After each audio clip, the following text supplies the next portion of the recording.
नमस्ते। हरे राम राम राम हरे हरे, हरे कृष्ण कृष्ण कृष्ण हरे हरे।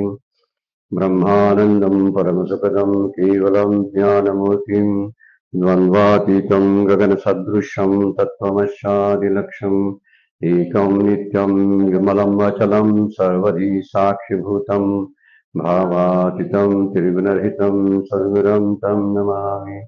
नमामि सद्गुरु शान्तं सच्चिदानन्दविग्रहं पूर्णब्रह्मपरानन्देशं आनन्दे वल्लभम् सद्गुरु सच्चिदानन्दं केवलं करुणाकरं ज्ञानयोगेश्वरं वन्दे ज्ञानदेवा पुनः पुनः।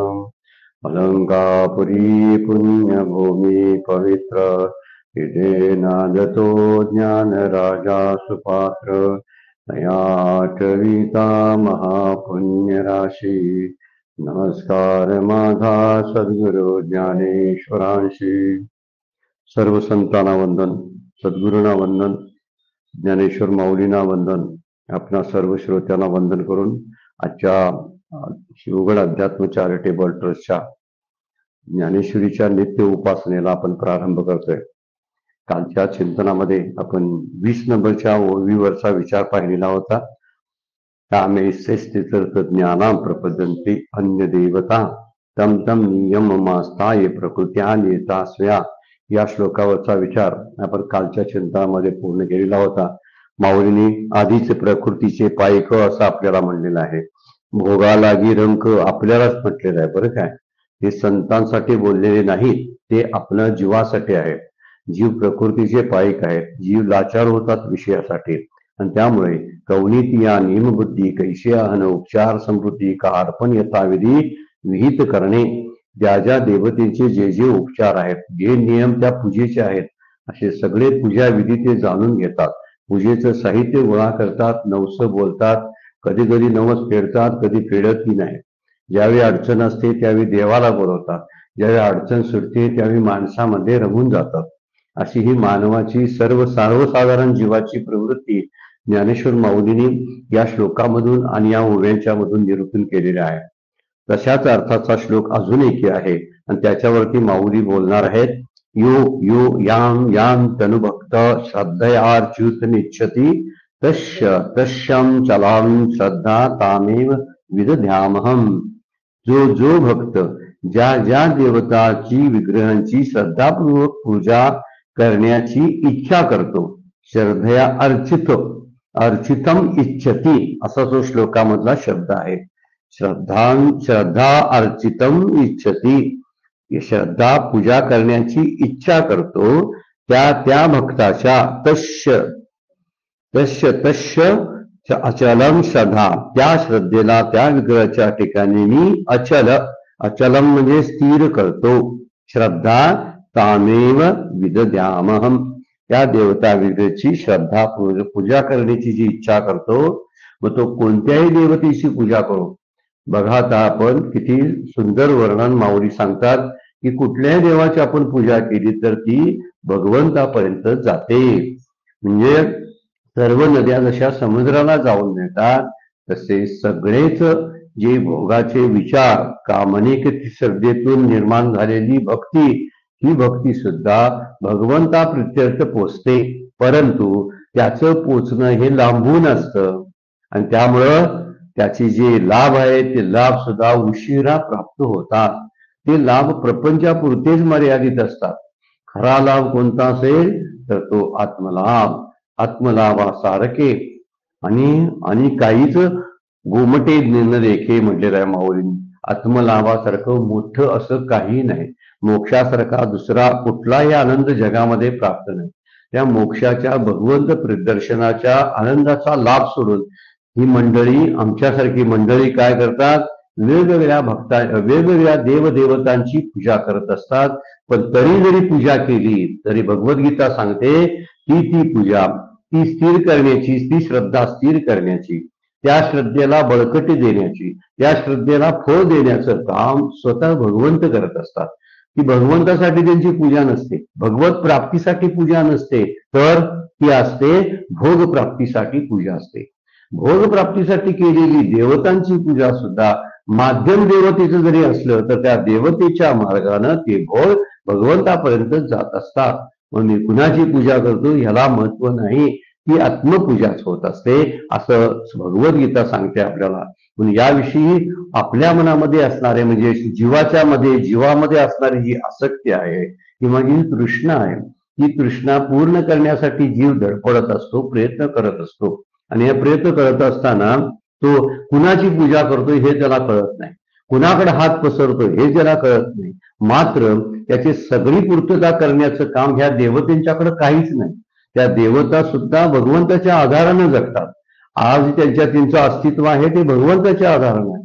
त्यांना सगळा आनंद, सगळी भोग सुख पुरवण्याचं त्या देवदेवतेना करतात ते भगवंत करत असतात. पण आपण काय करतो, माध्यम वापरतो देवदेवतेचं. भगवद्गीता सांगते, शास्त्र सांगते, हे मध्यस्थ देवदेवतेचं माध्यम का वापरता, डायरेक्ट भगवंताकडेच का जात नाही तुम्ही. पण भगवंताकडे प्रपंच मागण्यामध्ये अर्थच नाही आहे, कारण प्रपंचापेक्षा श्रेष्ठ गोष्ट त्यांच्याकडे आहे ती म्हणजे आनंद आहे, जो कधीही न जाणार आहे. आपण सुख मागतो पण आनंद मागत नाही. आपण घर मागतो पण घरातली शांती मागत नाही. ज्यावेळी आपण घरातली शांती मागायला जाऊ ना, ती शांती मात्र त्या देवदेवतेंच्याकडे नसते. बरं का, लक्षात ठेवण्यासारखी गोष्ट आहे. त्यामुळं एखादी अभिलाषा जेव्हा निर्माण होते, काहीच प्राप्त होणार नाही, प्रपंच कधीच प्राप्त होत नाही. आपल्याला वाटतंय विषयातली सुख मला प्राप्त झाली, पण ती जातात ना, मग त्याला प्राप्त कशी म्हणायची, म्हणून ते अप्राप्तच आहे. प्रपंच हा अप्राप्त आहे आणि प्राप्ताची गोष्ट सोडायची आणि अप्राप्ताच्या मागे लागायचं. म्हणून बरेच वेळा अशी एक विचार सांगतात की अप्राप्तच्या वस्तूच्या अभिलाषेला तृष्णा म्हणतात. तृष्णा ज्याला आपण काल विचार केला होता, एक बेडूक आणि सापाचं उदाहरण घेऊन काळ कसा त्याच्यावरती झडप घालत असताना सुद्धा बेडूक आपली अन्नाची व्यवस्था करत असतो. किती विडंबनात्मक भूमी माऊलींनी नवव्या अध्यायामध्ये टाकलेली आहे. आणि जीवाचं दर्शन आहे, जीवाच्या आतल्या अंतरंगाचं दर्शन त्या माऊलींनी तृष्णेच्या त्या मुळीवरून घडवून टाकलेलं आहे. अप्राप्त गोष्ट आहे. एक बेडूक सापाच्या तोंडामध्ये बसलेला आहे, साप गिळणार आहे, तरी सुद्धा माशी पकडण्याचा कारण नसताना इच्छा करतो. ही तृष्णा आहे. मी सुद्धा काळाच्या दाढेमध्ये सापडलेला जीव आहे, काळ मला गतम करून का टाकणार आहे, तरी सुद्धा माझी तृष्णा म्हणजे माझी हाव, माझी भूक आणि माझी लालसा पूर्ण होत नाही. म्हणून ही अभिलाषा जी तृष्णा आहे.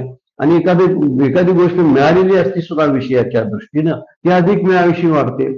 प्राप्त विषयाबद्दल असलेलं प्रेमालाच आसक्ती म्हणतात. आहेच मिळालेलं, पण त्याच्याबद्दल प्रेम का धरतो आपण, त्याचा वापर करावा आणि त्याला सोडून द्यावं. आपल्याला वर्णन केलेलं आहे की एखादी गोष्ट प्राप्त झाली तर त्या प्राप्ततेचा वापर करावा, पण वापर करायचं सोडून त्याची अधिक आसक्तीला आपण घेत असतो. ही आसक्तीच आपल्या नाशाला, आपल्या दुःखाला कारणीभूत असते. म्हणून ही तृष्णा जोपर्यंत शांत होत नाही तोपर्यंत जीवाना ह्या देवतेकडे जा, त्या देवतेकडे जा, की तुझे काहीतरी भोग मिळवून घेऊन ये, तर हे सगळे भोग मुळात मिळतात ते भगवंताकडून. सगळा सोर्स आहे तो भगवंताकडून येत असतो. त्यामुळे जो भक्त ज्या ज्या देवताची, ज्या स्वरूपाची उपासना करत असेल, तू गणपती समजून उपासना कर किंवा महादेव समजून माझी उपासना कर, तू मला कृष्ण समज किंवा राम समज, तुला दत्त समज किंवा आणखीन मसोबा समज, तू कोणत्या दृष्टीने विचार करतोस किंवा आणखीन कुठली मूर्ती समोर ठेवून करतोस, ती सगळ्या उपासना तू कुणाच्या, तर त्या देवदेवतेंच्याकडून तुला तुझी श्रद्धा वाढवण्यासाठी मी मदत करतोय असं भगवंत स्वतः भगवद्गीतेमध्ये सांगतात. तुझी श्रद्धा अचल करण्याचं काम मी करत असतो.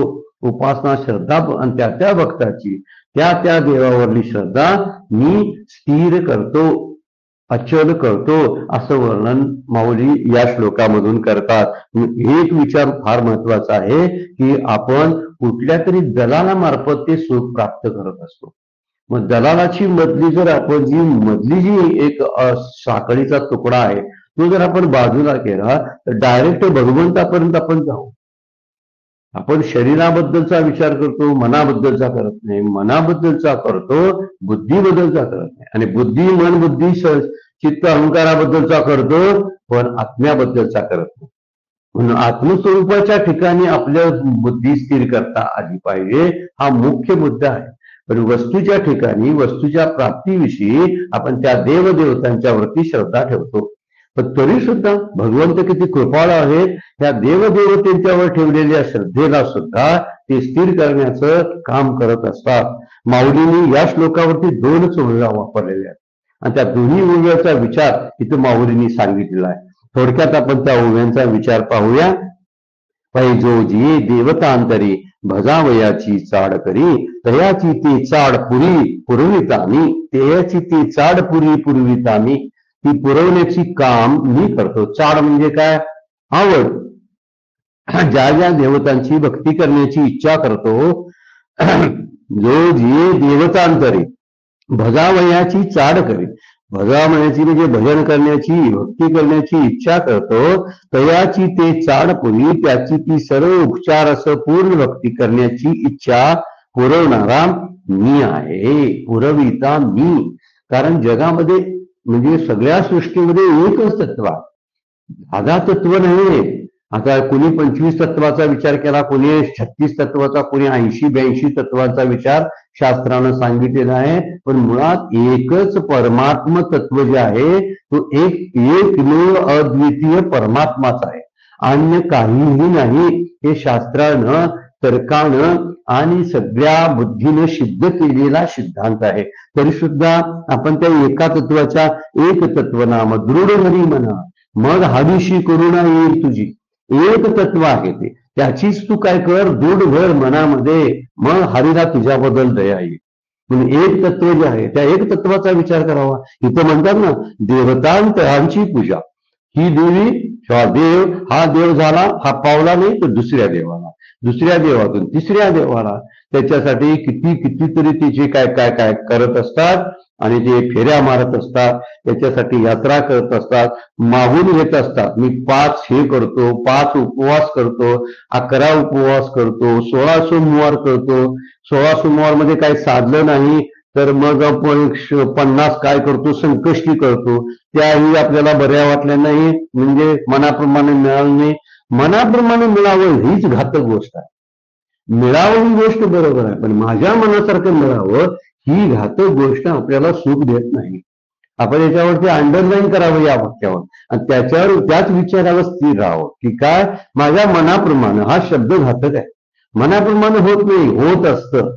त्याला आपण मनाप्रमाणे करून घ्यावं लागतं. मनाप्रमाणे व्हावं अशी इच्छा जर ठेवली तर जगात सगळी उलट पलट, अंधाधुंदी आणि सगळं अव्यवस्था माजली असती. मग ईश्वर कशासाठी आहे?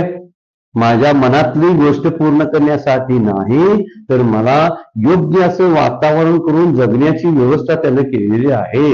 पण माझ्या मनासारखं होत नाही. मनासारखं होत नाही म्हणून मी दुःखी असतो.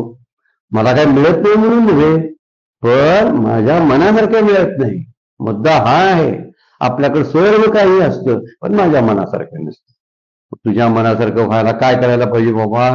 तुझ्या मनाला स्वतः शांत कर.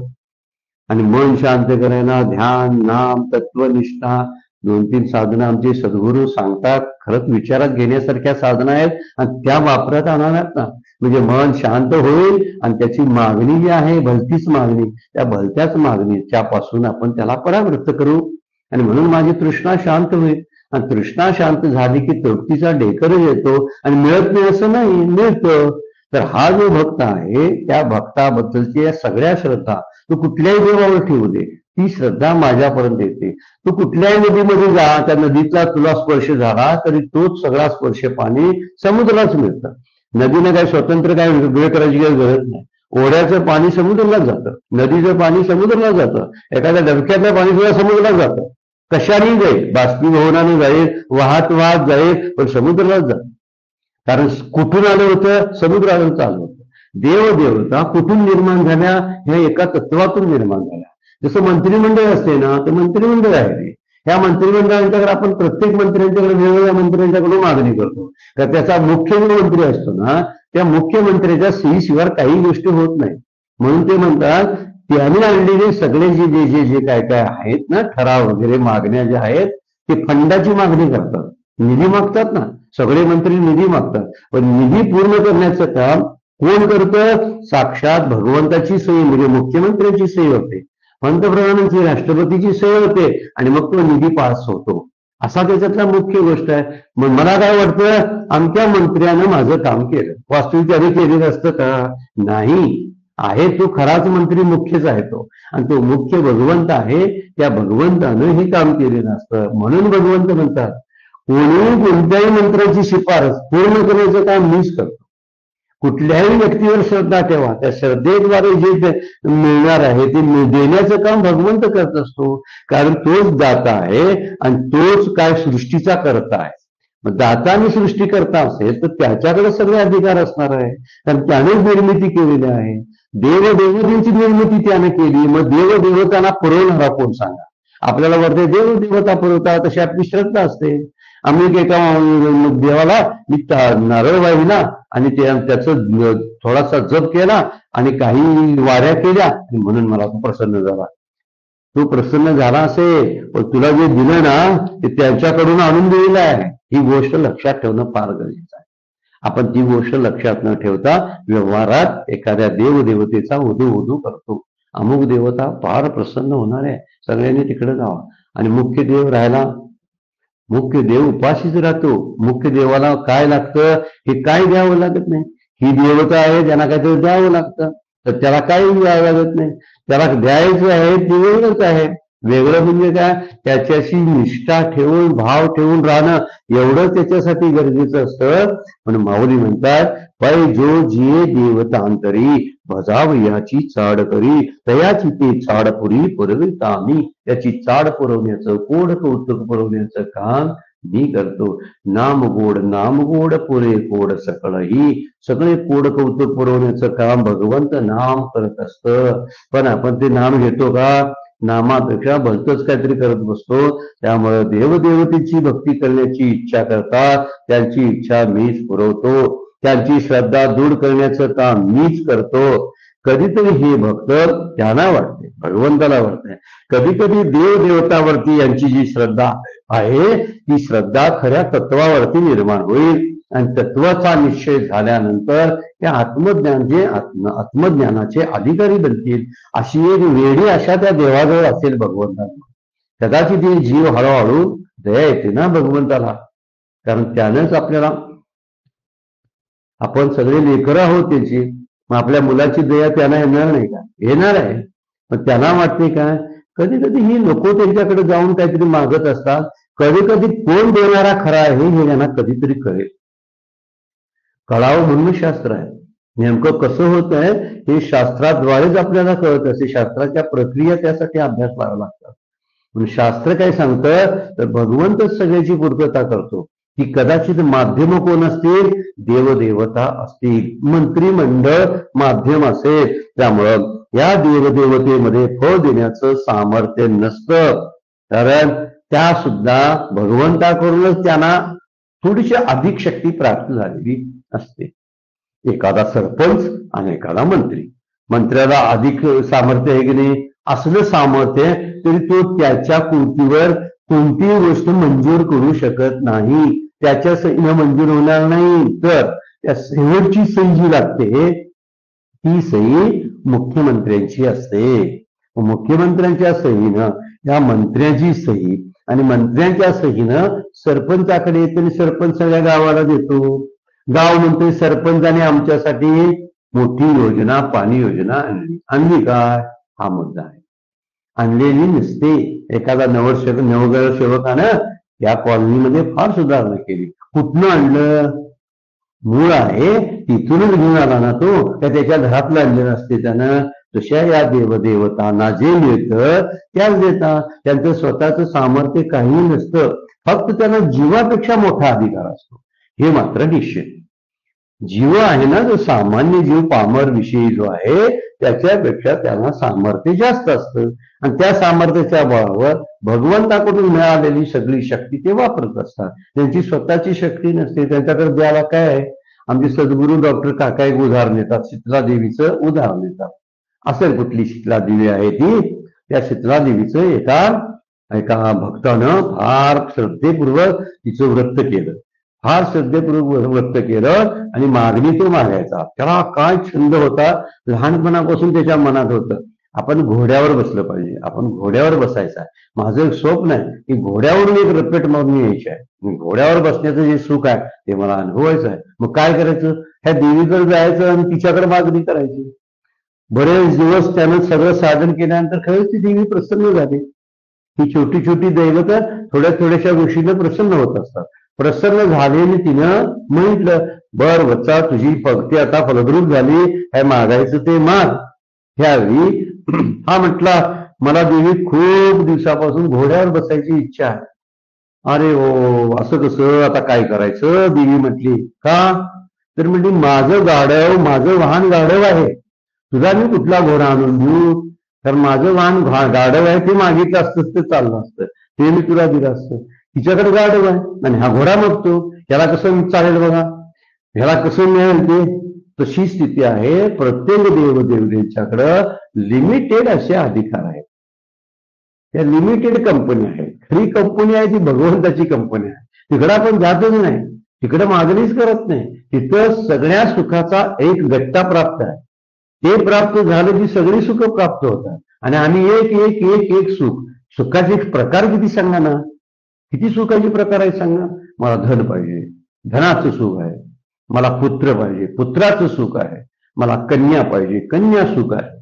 मला गाडी बंगला पाहिजे, त्याचं सुख आहे. मला मानमान्यता कीर्ती पाहिजे, त्याचं सुख आहे. मला देहदृष्टी माझी चांगली पाहिजे, आरोग्य पाहिजे, त्याचं सुख आहे. किती ठिकाणी किती सुख मागायची. त्याच्यापेक्षा एकच मागावं की ज्यामुळं परत सुखाचीच इच्छा होणार नाही. का तर तो आनंद होणार आहे. आनंद प्राप्त झाला की सुखाची इच्छा राहत नाही. म्हणून आनंदाच्या प्राप्तीची तळमळ असायला पाहिजे. आम्ही सुखासाठी प्रत्येक देवतेकडे जातो, पण आनंद नावाची एक ठिकाण केंद्र आहे. त्या केंद्रातून सुखाची निर्मिती होत असते. विषय सुख जी होतात ना, ती विषय सुख जी आहे ती त्या केंद्रातून निर्माण होत असतात. त्यामुळं खरं सुख जे आहे ते आत्म्याचं सुख आहे आणि आत्म्याच्या सुखावर पोचलेली इतर सुख आहे. हा सोर्स जो आहे तो ब्रह्मानंदाचा आहे. तो आनंद आहे तो ब्रह्मातून प्राप्त होतो आणि मग विषयानंदाच्या रूपानं जीवाकडे येत असतो. जीवाला वाटतं विषयातून सुख मिळालं, जीवाला वाटतं देवदेवतेकडून सुख मिळालं, पण विषयातून आणि देवदेवतेकडून सुख प्राप्त होत नाही. तर ते होतं ब्रह्माकडूनच. कारण ब्रह्म सुख रूप आहे, ब्रह्म आनंद रूप आहे, ब्रह्म ज्ञान रूप आहे. मला जे ज्ञान मिळतं, सुख मिळतं, आनंद मिळतो, तो विषयातून नाही, तर तो मिळतो तो ब्रह्मानंद असतो. त्याला नाव देतो मी विषय आनंद, ब्रह्मामुळं त्याला मी विषय आनंद म्हणत असतो. पण इथं म्हणलेलं आहे की सगळं सुखाचं खरं उगमस्थान जो आहे तो भगवंत म्हणतात मी आहे. म्हणजे सर्व जलाशयातलं जे पाणी असतं ना, कुठलाही जलाशय असू दे, तलाव, विहिरी, आर, नद्या, ओढे, नाले, हे सगळे नद्या नाले जे असतात ही त्याची माध्यम आहे. हे समुद्राचं खरं पाणी आहे. दिसतं सगळीकडे पाणी ना, ते समुद्राचं आहे. ढगात जे पाणी असतं ते समुद्राचं असतं आणि नदीत असतं ते पाणी समुद्राचं असतं. आपण पितो ते पाणी समुद्राचं असतं. मग आपण म्हणजे खारट का नाही, माध्यम वेगळं आहे ना, दुसऱ्या माध्यमातून आलेलं आहे. ते माध्यम बदललं की त्याचं सगळं स्वरूप पण बदलतं. आणि कसं आहे, पण खरी जाणीव काय ठेवायला लागते, मी पाणी पिताना मला कळलं पाहिजे की हे समुद्राचं पाणी मी पितोय. समुद्र माझ्यासाठी राजा आहे, समुद्र भगवंत आहे. समुद्र सगळ्या सुखाचं उगमस्थान आहे आणि त्या उगमस्थानातून मिळणारी सगळी सुख एक नदी अभिमान बाळगते की मी माझ्यामुळं तुम्ही जगता. नदी काय म्हणते बघा, त्या गाववाल्यांना म्हणते, ज्या गावातून ती वाहते त्या गाववाल्यांना म्हणते माझ्यामुळे तुम्ही जगता, मी नसतो तर तुम्हाला काय मिळालं असतं. एखादा तलाव अहंकार बाळगतो, माझ्यावर तुमची शेती चाललेली आहे. अजिबात नाही. तलावातलं पाणी सुद्धा समुद्राचं आहे, नदीतलं पाणी सुद्धा समुद्राचं आहे, ढगाचं पाणी सुद्धा, ढगाला सुद्धा गर्व होता कामा नये, ढगाचं पाणी सुद्धा समुद्राचंच आहे. सगळं पाणी एकाच उगमामधून येत असतं आणि तो उगम आहे समुद्र महानदी का नांग रेगाले दृश्य वर्णन केलेला. सगळे समुद्रातून येत असतं, कारण ती सगळी समुद्रातच जात असतात. जायचं तिथंच आहे आणि तिथूनच सुख मिळत असतं. त्यामुळे सुखाचं खरं उगमस्थान जो आहे तो भगवंत आहे. त्यामुळे दृढ श्रद्धा जर असेल, श्रद्धा दृढ असेल तर ती मूर्खाला सुद्धा तरुण नेते असं माऊली म्हणतात. आणि खरं आहे, कुठलीही श्रद्धा जर असेल ना तर ती मूर्ख माणसाला सुद्धा उपयोगी पडते. त्यासाठी शास्त्राचीच फार गरज लागत नाही. एक साधी श्रद्धा जरी असली तरी सुद्धा म्हणून या आपल्या परी शास्त्र अनुसूती कुसरी जाणे ते या जो श्रद्धाळूवरी तो मूर्खही करे. माऊलींची ओळीच आहे 16व्या किंवा 17व्या अध्यायामधली ओळी आहे. म्हणून आपली आपली शास्त्र अनुसूती कुसरी. समजा तो शास्त्र अनुष्ठान करायला लागला तर श्रद्धेने एखादी गोष्ट जर करायला लागला तर एखादा मूर्ख सुद्धा करून जातो. त्यामुळे श्रद्धेला महत्व आहे. पण श्रद्धा कुठे ठेवली? देवदेवतेंच्या ठिकाणी. पण ती श्रद्धा स्थिर करण्याचं काम भगवंत करतात, अन्य कोणी नाही. म्हणजे उदाहरण दिलेलं आहे शास्त्रानं बघा. एखादा अंकुर असतो ना, तो झाडाचा अंकुर असतो. त्या अंकुरामध्ये असलेलं पाणी त्या अंकुराला वृक्षात रूपांतर होण्यासाठी शक्ती देत असतं. अंकुरात पाणी असतं आणि तेच पाणी त्या अंकुराला वृक्ष निर्माण करतं, वृक्षात रूपांतरित करण्यासाठी मदत करत असतं. मग तो अंकुर पिंपळाचा असू दे, आंब्याचा असू दे किंवा कडुलिंबाचा असू दे, पण त्यातलं पाणी मात्र एकच असतं. अंकुर कुठलाही असू दे, वेगवेगळ्या झाडांचा असेल. तशा देवता वेगवेगळ्या असतील, असू देत ती वेगवेगळ्या देवता. त्यातलं तत्व जे आहे ना, देवदेवतेमधलं जे तत्व आहे, जो अंश आहे तो भगवंताचा आहे. त्याप्रमाणे आत्मचैतन्य जीवाला त्याच्या कर्मानुसार वासनेनुसार संकल्प निर्माण करण्याची शक्ती देत असतं. जसं अंकुराला पाणी वृक्षात रूपांतरित करण्यासाठी मदत करतं, तसं माझ्या कर्मानुसार माझ्या वासनेनुसार माझ्यामध्ये संकल्प निर्माण करण्याचं काम, शक्ती देण्याचं काम भगवंत करत असतात. त्यामुळे श्रद्धेप्रमाणे तो बनतो. जशी श्रद्धा तसा माणूस. कायम लक्षात ठेवण्यासारखी गोष्ट आहे बघा. कुठे श्रद्धा ठेवतो त्यानुसार तो म्हणतो. देवदेवतेला प्रसन्न करून कामना पूर्ण करत असतो. आणि वास्तविक हे आत्मचैतन्य जे असतं ते त्रयस्थ पद्धतीने कार्य करत असतं. ते लिप्त होत नाही कशामध्ये. ते डायरेक्ट येऊन मला काही देऊ शकत नाही. ते देतं, त्याच्यामुळे आत्मसुख प्राप्त होतं. पण मला आत्मसुख कुठं पाहिजे? मला विशेष सुख हवं आहे. मग ही माणसं काय करतात? हे जीव आहे, हे म्हणजे आम्ही जाण. तर आम्ही जीव काय करतो? विशेष सुखासाठी प्रत्येक देवदेवतीची पूजा अर्चा करत असतो, त्याच्यावरती श्रद्धा करत असतो. पण भगवंत म्हणतात ती श्रद्धा सुद्धा मी मान्य करून घेतो आणि त्या श्रद्धेप्रमाणे त्याची फळं देण्याचं काम सुद्धा मी करत असतो. त्या श्रद्धेच्या ठिकाणी त्याची बुद्धी, त्याची श्रद्धा स्थिर करण्याचं काम, अचल करण्याचं काम मीच करतो. त्याची श्रद्धेने जे पाहिजे असते त्याची पूर्तता, इच्छा पुरवण्याचं काम मीच करत असतो. म्हणजे भगवंत एकमेव असे आहेत की जे सगळं देवदेवतेच्या मार्फत जीवाला पुरवत असतात. पण जीवाला भ्रमामुळे कळत नाही की हे माध्यम आहे. जीव म्हणतो मी नदीचं पाणी पितो, समुद्राचं का म्हणत नाही? समुद्र आठवतच नाही ना. हे पाणी समुद्राचं आहे असं त्यांना वाटतच नाही. ढगातून पाऊस बरसतो, पण ढगातलं पाणी हे वेगळं नाही, ते समुद्राच्या मार्फतच आलेलं असतं. म्हणून हेच शब्द इथं वापरले की वास्तविक आत्मचैतन्य जे आहे ते तसंच आहे. फक्त सूर्यासारखं असतं, काही करत नाही. म्हणून जे जे काय काय करतात तशी त्याची श्रद्धा होते. 16व्या अध्यायामध्ये श्लोकच आहे बघा. यजन्ते सात्विका देवान यक्ष रक्षांशी राजसा प्रेतान भूत गणांचान्य यजन्ते तामसा. तामस लोक भूताखेताची पूजा अर्चा करत असतात. राजस लोक जे असतात यक्ष गंधर्व राक्षसांची पूजा करत असतात. आणि देवाची पूजा यजन्ते सात्विकान देवान, सात्विक तेवढे देवाची पूजा करत असतात. राजस असतात ते यक्षांची, का? त्याच्याकडे काय ते मिळतं म्हणून. आता यक्षरक्षकांना, राक्षसांना किंवा भूताखेतांना सगळी ही पूर्तता करण्याचं काम भगवंतच करत असतो. पण यांची श्रद्धा तशी आहे ना.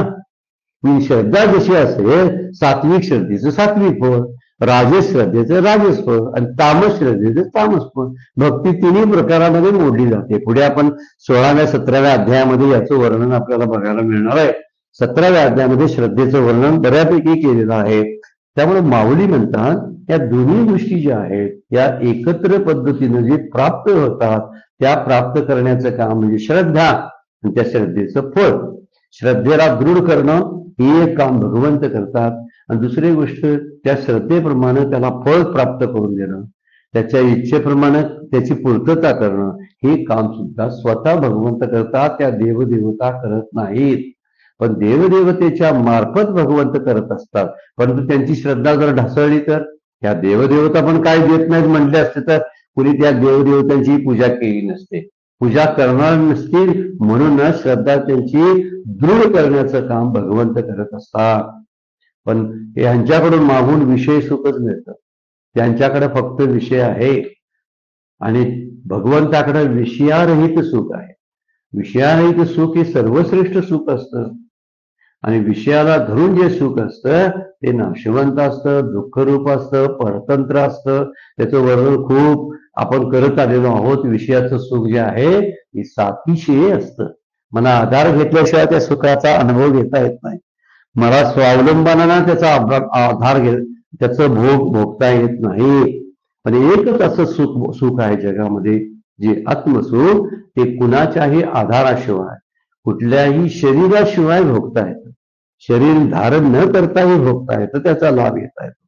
पण भगवंत म्हणतात भले जरी ती इतर देवतांच्या वरती जरी श्रद्धा ठेवत असतील, भक्ती करत असतील, तर त्यांची सेवा उपचारासह पूर्ण भक्ती करण्याची इच्छा पुरवणारा मी आहे.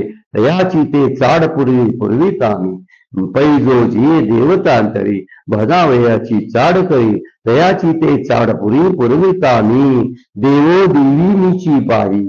हाही निश्चय त्याशी नाही भाव ते ठाई वेगळा धरी. प्रत्येक ठिकाणी भाव वेगवेगळा धरतो. वस्तुता विचार केला तर सर्व देवात आणि देवीत मीच व्याप्त आहे.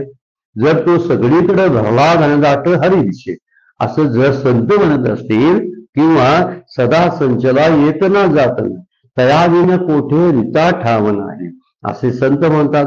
त्याच्याशिवाय कुठला रिकामा जागा नाही असा आहे तो. तर तो देवदेवतेमध्ये नाही काय? त्या जी देवदेवता ह्याच्या इच्छा पूर्ण करतात त्याच्यामध्ये तो नाही का? आहे.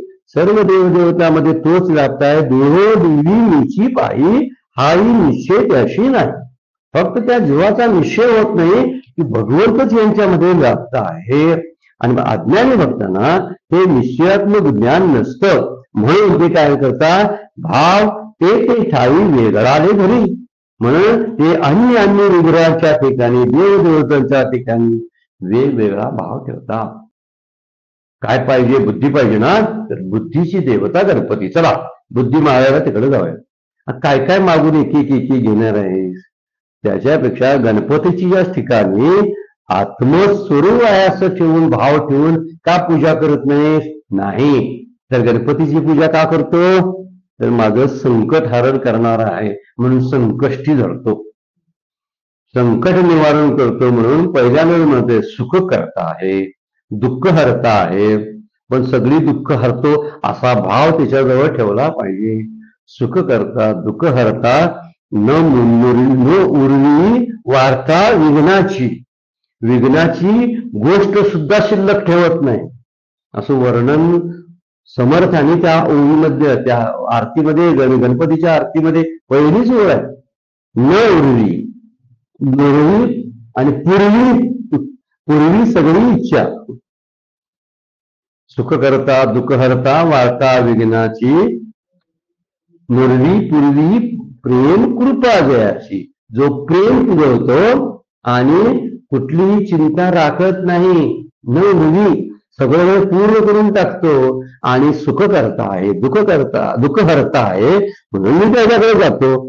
मला दुःख नको आहे, मग दुःख नको आहे तर सुख पाहिजे. मग सुखाचे मुख्य स्थान कोण आहे? सर्व सुखाची आगर बाप रकुमा देवीवर. बाप रकुमा देवीवर जायला पाहिजे ना. मग त्या गणेशामध्ये बाप रकुमा देवीवर किंवा परमात्म्याच भाव तयार केला पाहिजे आपण. मग गणपतीला पाया पडू दे नाही तर महादेवाला पाया पडू दे, त्या ठिकाणी एकच परमात्मा आहे असा भाव असला पाहिजे. आणि त्या ठिकाणी बुद्धीचं मला पट दे, मला शक्ती दे, मला वृत्ती दे, मला अमोघ दे म्हणण्यापेक्षा सर्व सुखरूपता माझ्यामध्ये निर्माण कर, कारण तुझ्याकडे ते आहे असं मागणी केली पाहिजे. पण वास्तविक देवीत मीच व्याप्त असताना सुद्धा अज्ञानानं ह्या जीवांचा निश्चयच होत नाही म्हणून वेगवेगळ्या ठिकाणी वेगवेगळ्या मागायला जातात. खरी सगळी उत्पत्ती देवाचीच आहे, फक्त उपाधी आहेत वेगवेगळ्या उपाधीने युक्त झालेला आहे. नदीतून पाणी आणलं, तांब्यात ठेवलं, कपात ठेवलं, एका वाटीमध्ये ठेवलं, किती ठिकाणी? 4 ठिकाणी ठेवलं बघा. एखाद्या बॉटलमध्ये भरून ठेवलं, 4 ठिकाणी ठेवलं. आता 4 ठिकाणी झालं म्हणजे बॉटलमधलं पाणी, वाटीतलं पाणी, तांब्यातलं पाणी हे वेगवेगळं झालं का? तांब्या वेगळा, बॉटल वेगळी, पण पाणी नाही वेगळं. तसं ही देवदेवतीची मुकुट आहेत ना, ती मुकुट वेगवेगळ्या आहे. 3 तोंडाचे, 3 ते मुख असलेले दत्त, तसेच सोंड असलेले परमात्मा, सोंड असलेला परमात्मा त्याला गणपती म्हणतात. 3 मुख असलेल्या परमात्म्याला दत्त म्हणतात. बघा व्याख्या कशी आहे. परमात्मा शब्द मधला काढायचा नाही. हे जर लक्षात ठेवलं आपण तर सगळ्या देवत्यांची मुखवटे आहे ते जरी भिन्न असले तरी सुद्धा ते एकच आहेत असा निश्चय झाला पाहिजे. म्हणून बुद्धीचा निश्चयच होत नाही असं भगवंत म्हणतात. आणि त्या ठिकाणी वेगवेगळ्या ठिकाणची कल्पना करत असतात. ही देवदेवता सर्व भगवंताचीच रूप आहेत, पण याची श्रद्धाच दूर करणं अवघड गोष्ट आहे. म्हणून सर्व देवदेवतांमध्ये मीच आहे, कारण परमात्मा एकच आहे हे त्यांना कळत नाही. सर्वजण एकाच देवाचे अंश आहे. आता सगळीकडे व्याप्त आहे म्हणतात काय वर्णन केलंय? मी काय मी सगळ्याचा अंश आहे. जीव लोक अंश आहे म्हणून सांगितलंय. 15व्या अध्यायामध्ये श्लोकच आहे. आणि त्या श्लोकामध्ये म्हणतात जीव हा माझाच अंश आहे. म्हणजे सगळीकडे भगवंत व्याप्त असतील. एखाद्या खांबातून नरसिंहांची मूर्ती जर बाहेर पडत असेल तर आता नरसिंहांची मूर्ती कोणत्या रूपात आहे बघा. भगवंतांनी सुद्धा किती अवतार घेतले. प्रभू रामचंद्रांच्या अवतारामध्ये पुरुषोत्तम राम, श्रीकृष्णाच्या अवतारामध्ये पूर्ण अवतार म्हणून म्हणतात. श्रीकृष्णाचा पूर्ण अवतार तो श्रीकृष्णाचा विग्रह, तो एक अवतार. परशुरामांचा अवतार, वराह अवतार, किती अवतार घेतले. या सगळ्या अवतारामध्ये मुख बदलली, पण जे कार्य करायचं आहे ते जनकल्याणाचंच कार्य झालेलं आहे. आपण कुठल्याही अवतारामध्ये त्याची जरी पूजा केली तर ती पूजा परमात्म्याच्याच ठिकाणी जात असते असा निश्चय झाला पाहिजे. म्हणून ह्या जीवांच्या सकाम कर्माचे फळ कोण देतं तर मीच देतो. त्यामुळे त्यांना ज्ञान नसतं हा भाग वेगळा. त्यामुळे नवसारा पावणारे, बुद्धी देणारे, वाणीची देवता, धनाची देवता, धन्वंतरी म्हणजे आरोग्याची देवता, यांच्याकडून मिळणारी फळं कुठली आहेत? भगवंताची आहे. मला आरोग्य देणारी जर धन्वंतरी नावाची देवता असेल तर वनस्पती कुठल्या आणल्या? औषधं बनवणाऱ्या वनस्पती आणल्या कुठनं? ही जी सृष्टीची निर्मिती भगवंताची आहे. धनाची देवता लक्ष्मी मातेची उपासना करणारे भक्त आहे. पण लक्ष्मी माता कुणाला विचारल्याशिवाय देणार नाही धन. आपल्याला परवानगी काढेल की नाही आपल्या पत्नीची? ती काढेल. कारण परवानगी काढल्याशिवाय ती चालणारच नाही. कारण धन त्याच्याकडे आहे. धनाचा खजिना, मानाचा खजिना, कीर्तीचा खजिना, सगळ्या सुखाचा खजिना भगवंत आहे. मग त्याच्याकडून मागायला पाहिजे ना. मग लक्ष्मी माता त्याच्याकडूनच घेते आणि आम्हाला देत असते. मी म्हणतो लक्ष्मी माता प्रसन्न झाली मला, पण खरा प्रसन्न भगवंत आहे. तो सगळ्यामध्ये व्याप्त असतो, पण भोगात गुंतलेला जातो. तो जो जीव आहे त्याला ते कळत नाही. तो म्हणतो इकडून आलं. मुळात विचार केला तर हा ब्रह्मानंद एकच आहे.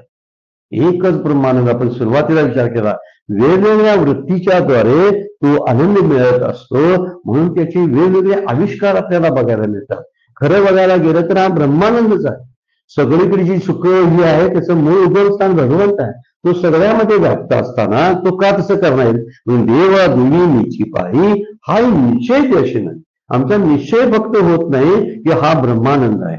उदाहरण घेतात बघा की प्रिय, मोद वर्णन केलेलं आहे बघा. की त्याचं वर्णन करतात की तो आणि काय काय काय शब्द वापरलेला त्याला. आमोद. प्रिय, मोद आणि आमोद आनंदाचे प्रकार सांगितलेले आहेत बघा. प्रिय, मोद आणि आमोद असे आनंदाचे प्रकार. प्रिय म्हणजे काय? एखाद्या अपेक्षित जो विषय आहे, अपेक्षित जो पदार्थ आहे त्याच्या ज्ञानापासून आनंद मिळतो. तेव्हा पाहिलं ना ती वस्तू ती आनंद वाटतो. नुसतं पाहून ते प्रिय म्हणायचं. ती आवडाय पण लागते त्यावेळी. दुसरं आहे जेव्हा ती वस्तू प्राप्तच होते, आपल्याला प्रिय झाली ना तर ती प्राप्त होते, आणि प्राप्त झालेल्या वस्तूपासून मिळतो ना त्याला मोद असा शब्द वापरलेला आहे. आणि प्राप्त झालेल्या वस्तूचा भोग घेतला म्हणजे मी खाल्ली, ती खायची वस्तू समजा खाल्ली, पांघरायची वस्तू आहे पांघरली, किंवा दागिना अंगावर घातला, त्या भोगापासून मिळणारा जो आनंद आहे तो अमोद. असे प्रिय, मोद, आमोद, आता हे 3 प्रकार विषयी सांगितले, पण खरं काय एक आनंदच आहे तो. आणि हा आनंद जो आहे म्हणजे उदाहरणार्थ विषय रहित, कामना रहित मिळणारा जे सुख आहे ते सगळं ब्रह्मानंद आहे, तो ब्रह्माचा आनंद आहे, ते ब्रह्मसुख आहे. आणि त्या सुखाचा विचार भगवंत आपल्याला त्या श्लोकामधून करायला लावतात. उगीच इकडं तिकडं भटकत तुमच्या आयुष्याचं म्हातारे करू नका. एका देवतेच्या पाठीमागे लागून 1-1, 2-2, 4-4 जन्म वाया घालवू नका.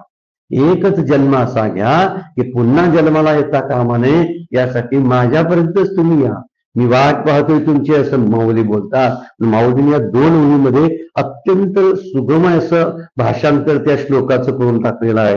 2 ओव्या. पैजो जिये देवतांतरी, भजावयाची चाड करी, तयाची ते चाड पुरी, पुरविता मी देवो देवी मीची पाही, हा ही निश्चय त्याशी नाही, भाव ते ठाई वेगाला धरी. वेगवेगळे भाव धरला तरी ते सगळं माझ्यापर्यंत येतं, सगळ्यामध्ये मीच व्याप्त आहे, आणि म्हणून तुमचा निश्चय मात्र होत नाही, तो निश्चय करावा. असं भगवंतांनी एक मुद्दा आपला मांडलेला आहे, फार सुंदर आहे. त्या एका श्लोकावरती 2 ओव्या 21 नंबरच्या आहेत फक्त, त्याचा विचार आपण झालेला आहे. उद्याच्या श्लोकामध्ये 22 नंबरच्या श्लोकाचा उद्याच्या चिंतनामध्ये आपण विचार करणार आहोत. आजची सेवा सद्गुरूंच्या चरणी, भगवान ज्ञानेश्वरांच्या चरणी अर्पण करून विराम घेऊया. पुंडलिक वरदा विठ्ठल श्री ज्ञानदेव तुकाराम.